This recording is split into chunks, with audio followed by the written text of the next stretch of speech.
Isang mapagpalang araw sa ating lahat.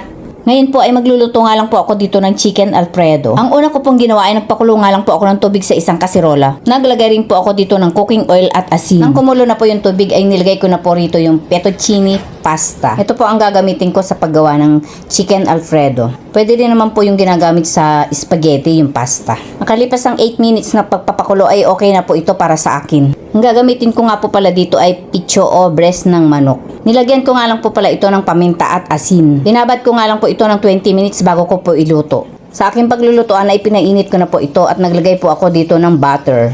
Hinaluan ko rin po ito ng olive oil para hindi po masunog agad ang ating butter. Nang medyo matunaw na po yung butter ay nilagay ko na po rito yung chicken breast. At ipa-fry ko nga lang po ito hanggang medyo mag-brown na po. After 6 minutes ay luto na po yung kabilang side. Babaligtarin ko naman po para yung kabilang side naman po yung mafrito. After 6 minutes ay luto na rin po yung kabilang side.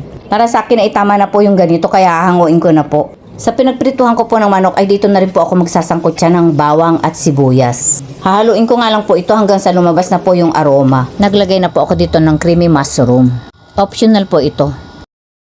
Naglagay rin po ako dito ng 2 all-purpose cream. Nilagyan ko rin po ito ng kalahating kutsarang pamintang durog.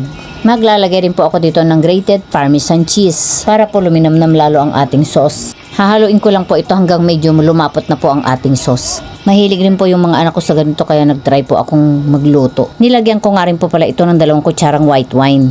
Makakatulong po ito para hindi po nakakasuya yung sauce. Kaya kung mahilig po kayo sa mga white sauce, try nyo na po yung ganitong luto. Pagkalipas po ng ilang minutong paghahalo ay okay na po yung lapot para sa akin. Nilagyan ko rin po pala ito ng fresh parsley.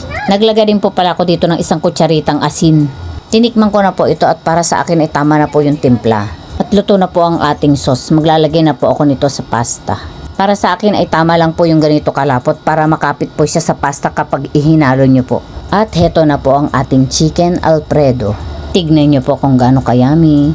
Kain na po tayo. Yan lang po muna at God bless us. Follow for more.